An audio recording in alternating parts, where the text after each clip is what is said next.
So we're going to take a look at 1.6, this first part, the graphical behavior, and listing the domain, the range, and the intervals for increasing, decreasing, and constant values. So domain, of course, what are the x values? So the particular x values that run across this from left to right. Domain. So again, these are actual points as noted by the closed-in circle, so -4. And the rightmost x value is 6. And the reason I only have one piece of that is because there are no breaks in that. There are no discontinuities or gaps. All right, if we take a look at what the range needs to be, we're going to measure from bottom to top. So our range, therefore, bottom y value is -8. Our top y value is 5.5. All of those values are included with no gaps. Okay, and next we'll have increasing and decreasing and constant intervals. So for increasing, we'll use our highlighter here. We'll notice this section increases until that vertex, if you want to call it that. This section increases, and this section increases. Again, we measure that from left to right. So my increasing is going to have 3 pieces. All of our increasing or decreasing intervals are going to be open because we can't determine what's happening exactly at that point. And as well, at this point, we had a conversation, hey, it's not increasing or decreasing at that exact value. It's actually constant for that instant. Right? But that's not going to be an interval. So anyway, we've got increasing from -4 until we get to -2, from 3 to 4, and then from 5 to 6. Okay?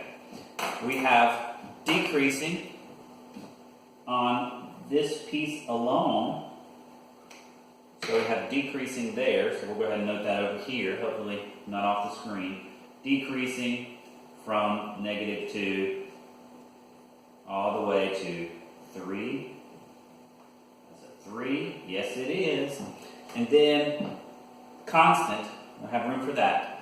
Constant from x values again, 4 to 5.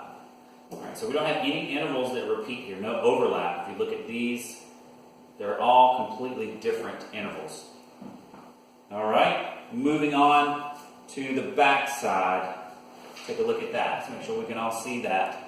Yeah, alright, so we have a function here and it's rational. We want to look for the intercepts, is it even, odd, or neither, and then test for symmetry. And those last two are actually related. If you remember, how is it that we test for even and odd, and it's based on symmetry. So we'll first do the x-intercepts. So the x-intercepts mean that y has to be 0, so we'll set the entire thing equal to 0.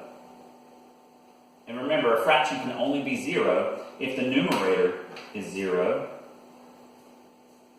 We've got a little leakage there, but that implies that the x-intercept is 0, right? If x equals 0, 0 out of something. Okay? And what you'll notice, oh, that has some other repercussions because now, when we try to find the y-intercept, right, we're going to plug in x equals 0. So that means y will equal 0 over 0 minus 1. Well, that's also 0. So our x and y-intercept are the same point. We have the point 0, 0 right there on the graph. Okay? Now, on to our symmetry. I'm going to do that first, and that will dictate kind of what happens with even and odd. Right, so for symmetry, we look at, does it contain equal points?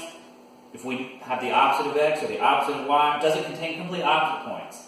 In this particular one, right, you notice it has an odd exponent and it has an even exponent.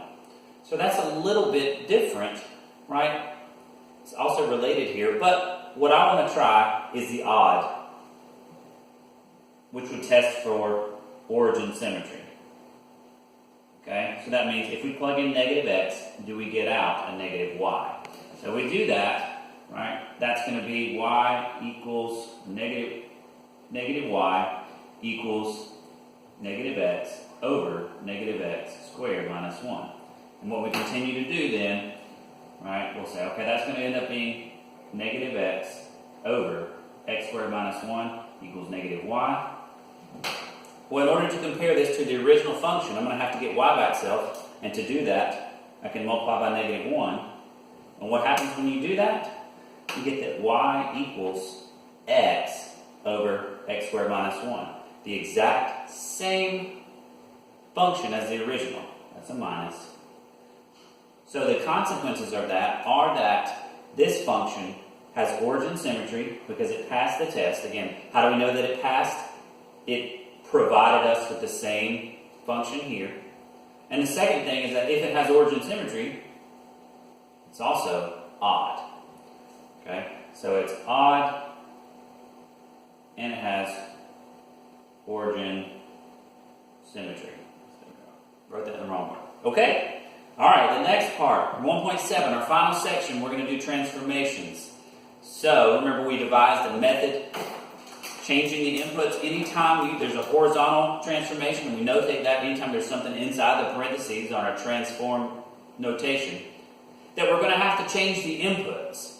Right? So we'll first think, okay, this is my original point.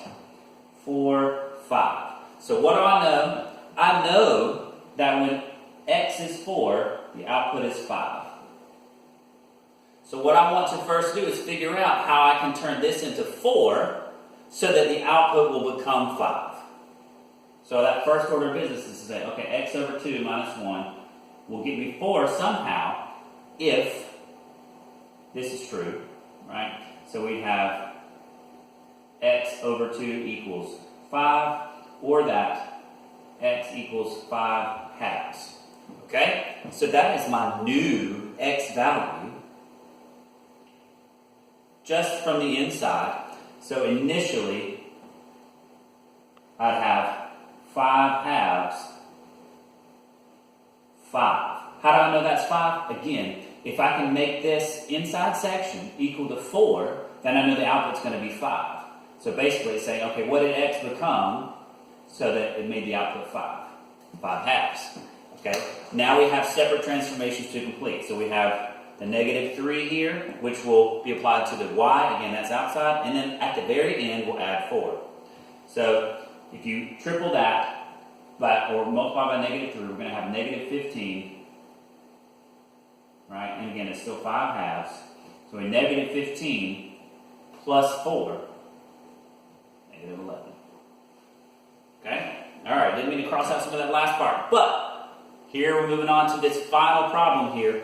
Graph the transformation given here. I won't highlight that so that you can still see it. That's negative f of negative x plus 2. So we have a couple things going on. We're going to make our table here.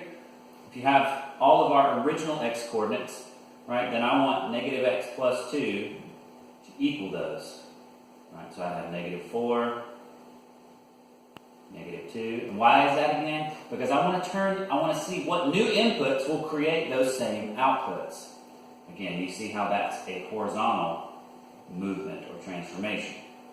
Changing the inputs. That's kind of close. Shifts it left and right. Okay, negative x plus 2 equals 0. Negative x plus 2 equals 2. And maybe you're seeing the pattern already. X plus 2 equals 4. Right, so if you solve these, you're going to get your new x coordinates. Right?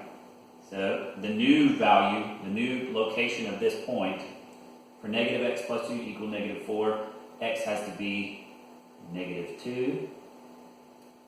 Right? Nope, I'm sorry, negative 6. Don't try to do all that in your head, John. And again, what was the output at this particular place? It was negative 3. Okay? And again, all we're doing first is the inside. We'll do the outside last. Okay, so we're going to move these one more time before I plot them. Okay, we'll do that here, this particular point. For negative x plus 2 to equal negative 2, that would be negative 4. And the output there was 0. For negative x plus 2 to equal 0, that's going to be negative 2. And again, you're seeing, hey, what happened? Negative 2 here, and the output was 3. Okay, for negative x plus 2 to equal 2, x would be 0. And that was here. Alright, that corresponds with that x value. And then the last piece, negative x plus 2 to equal 4. What's that going to be?